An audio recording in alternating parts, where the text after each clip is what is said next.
The semi-finals are finished, England and Spain are through, and it's time to talk about players to buy and avoid for the final.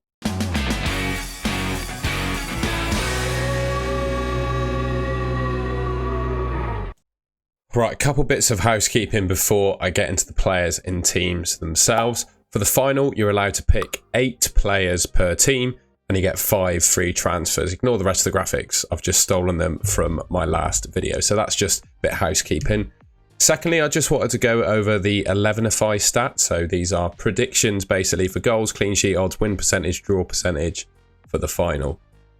You look there, Spain are favourites by 3%. 39% to win it compared to 36 for England. Obviously the draw's a draw after 120 minutes, then it goes to penalties and who knows what happens. Clean sheet odds, there's 1% in it, right? So judging by the stats, it's really hard to say. And then goals, it's very similar. So all the stats point to the fact this is going to be a really close final and it's impossible to call. So that means, I guess the game is wide open basically to pick anyone and you could do well. We'll start with Spain then, and I'll admit I'm not going to go through the 2 goalkeepers. You both all know that Unai Simon and Pickford are going to be the starting goalkeepers. We've seen, as we just go back, we've seen the clean sheet odds for each team. It's very close, 25-24%. You could flip a coin basically as to who to pick as the goalkeeper at this stage. I personally don't have a favourite. In terms of the defenders, I'd say there are probably three standout Spain defenders. Lenormand at 4.5 is great value, but looking at his ball recoveries, I just don't think he's quite at the level as of the rest of the players, whereas Carvajal, Cucurella, Laporte safely getting sort of 6 ball recoveries per game. So if I were to pick one Spain defender, I'd go Cucurella. I'd say Carvajal just for probably is a bit more of a threat from an attacking perspective than Laporte, so I'd put him in second place, Laporte third, and Lenormand 4th. I mean, Spain defenders, there's only going to be these 4 in my mind that start. So yeah, I'd say Cucurella, Carvajal, Laporte, Lenormand in terms of an order. The Spanish midfield is really, really strong, and I'd argue that it's a lot stronger than the England midfield for attacking returns at least. You've got Dani Olmo, who has played 5 games, not started 5 games, got 3 goals, 2 assists, absolutely on fire this tournament. Rodri started 5 games, scored a goal, but has had 6 ball recoveries per game. Fabian Ruiz, 4 attacking returns in the 5 games he's played with 4 ball recoveries per game. And then Nico Williams, 5 games, 1 goal, 1 assist. Looking at these stats, he's actually the weaker of the Spain midfielders. If I were to put them in order, I'd probably say Olmo in first, Fabian Ruiz in second, Rodri third, Williams in 4th. Let me know what you think of that in the comments. And that leaves us with Morata and Lamine Yamal. Now, you're already kind of giving away. England are going to play with Harry Kane up front. I think, I'm almost 95% sure that Harry Kane starts up front for England, and he's on his own. There's no other forwards in that England team that are going to start. Well, forwards classed in the Euros game that are going to start. So for me, can't really look beyond picking Morata, Yamal, and Kane up top. But if you're looking to go a bit different, potentially picking like an England substitute striker to go alongside them, or just going with 2 up front, it's clear that probably Yamal is a bit better than Morata. Morata has not really been all that dangerous or clinical this tournament. Yamal's obviously been the star man for Spain, even though he's only scored 1 goal this tournament. Yeah, anyway, I think he's better. He's a better option than Morata, and he comes in nearly 2 million cheaper as well. So that's the stats as they are in terms of raw goals and assists, but I thought it would also be worth looking at the underlying numbers for Spain as well, just to see where where players rank amongst the squad for XG, expected assists, and then non-penalty expected goals and expected assists. So how dangerous players are from open play, basically. Got Lamine Yamal leading XG. He leads expected assists and expected attacking returns. Fabian Ruiz second for XG. Dani Olmo second for expected returns. And then you can see there, Fabian Ruiz second for expected returns. Dani Olmo third. I'm not going to go through in full detail, but yeah, you can see where the Spain players rank there for XG, expected assists and expected attacking returns to help you choose who you want to pick. For me, I think the 3 strongest Spain options are probably Lamine Yamal, Fabian Ruiz and Dani Olmo, and that's reflected in their stats. Onto the England team now, and I think the back 4 that England will start will be Walker, Gahey, Stones, and I think Luke Shaw is going to get a start as well. Well, It could be a back five with obviously Saka playing at right wing back, but he's not a defender in the Euro fantasy game. So I think these four are going to be the starting defenders, at least in the fantasy game. There's very little in my mind to differentiate between all of them except for ball recoveries. Gahey leads the way, 8 ball recoveries per game. And I'd actually suggest that Luke Shaw, he's played 2 games off the bench and he's got 3.5 ball recoveries per game in that time, which is, I'd say per minute at least, better than what Stones and Walker have got. So I'd probably rank, for me, Gahey probably is the number 1 England defender just for the sheer amount of ball recoveries that he's picking up. But Shaw, if we get clarity that he's going to start, which we of course will know going into the game, I think he's probably the second best, if not the best, because he probably offers a similar amount of ball recoveries per game when he actually plays the same sort of minutes as Gahey does. And I think he's going to be a bit more attacking.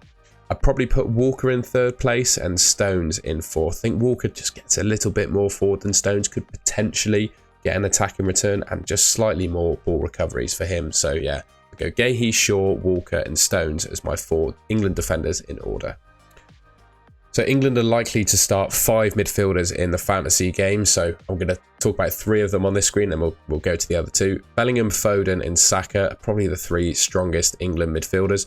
Foden hasn't had an attack in return yet, despite, I think, having his best game of the tournament against the Netherlands. Obviously really unlucky not to get one. Bellingham's had 2 goals, 1.8 ball recoveries per game. Saka, 1 goal, 1 assist, 1 ball recovery per game in the 6 games that he's played. So what this is saying to me is that the England midfield, when you compare it to the Spanish midfield, for example, it's nowhere near as exciting. We'll just go to those Spanish midfielders. It's nowhere near as exciting. Look at those stats for, well, at least Olmo, Rodri and Ruiz. Comparing it to these 3, it kind of golfs them, to be honest. So I'd say Bellingham at the moment is still my pick of the England midfielders, closely followed by Saka. Then you got 2 more. Now, Declan Rice, 1 assist from 6 games, but 6.8 ball recoveries. He's a really sort of steady Eddie, tick-along player. I'd actually say, I know I said Bellingham, he was my favourite of the players on that screen, but of all the England midfielders in the game, I'd actually have Rice as number 1 at the moment, purely because of his ball recoveries. Pretty much guaranteed to get you 3 or 4 points per game, which I know isn't going to light the world up, but in a game like the final, where I expect it to be quite cagey and there aren't going to be many goals, going for ball recoveries might be the way to go. Then you've got Kobbie Mainoo. He's likely to start in my mind. Only 5.3 million, but he's not really doing anything from a fantasy perspective. I mean, he's one of England's best players in my mind, but hasn't got a goal, hasn't got an assist, and only putting in 1.8 ball recoveries per game. So I don't think you can justify picking Mainoo. If I were to say 2 midfielders that I'd say it's Rice, Bellingham and Saka are the ones that I'd pick, with Foden probably a close 4th. And I know Watkins scored the winner in the semi-final. You could go for him. I'd expect him to come off the bench rather than start the game. I expect Harry Kane still to start the game, the final against Spain, right? But Ollie Watkins could come off the bench, or likewise Tony could too. And you might want to take a risk, go for them and maybe get some bench goals and bench points. But I think Harry Kane's going to start the game. And he's still scored 3 goals this tournament, right? That's still a healthy level of returns. So he's definitely a pickable option, right? Then finally, I just wanted to look at the England underlying numbers, and well, compared to the Spanish ones, they are a bit lacking. They've not been quite as dangerous going forward as Spain have they? Just throughout the tournament, they've been a bit disappointing. Harry Kane leads the way in terms of XG. Jude Bellingham, Phil Foden, Bukayo Saka, Kobbie Mainoo, Declan Rice and Ollie Watkins. But honestly, below Jude Bellingham, the XG these guys have actually put in this tournament has been really low. So the only real goal threat from an underlying numbers perspective is Harry Kane so far. Expected assists, Kieran Trippier leads the way, but I don't really expect him to start the game. I think Luke Shaw will play. Phil Foden in second, Jude Bellingham, Bukayo Saka, Harry Kane, Tony and Bowen, but you can see there it's all under kind of 0.5 expected assists. It's just such a low number.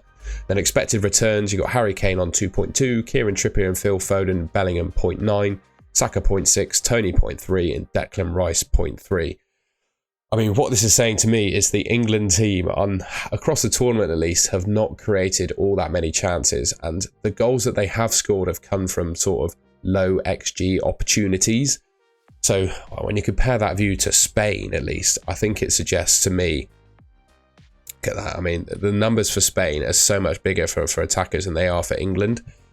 So it suggests to me, maybe look to fill your team with more Spain attackers just because they've got better stats. And the way it's going, I think I'm going to have more Spain players in my starting 11 than England ones, just because, well, looking at them from an attacking perspective, I probably back them to score more goals.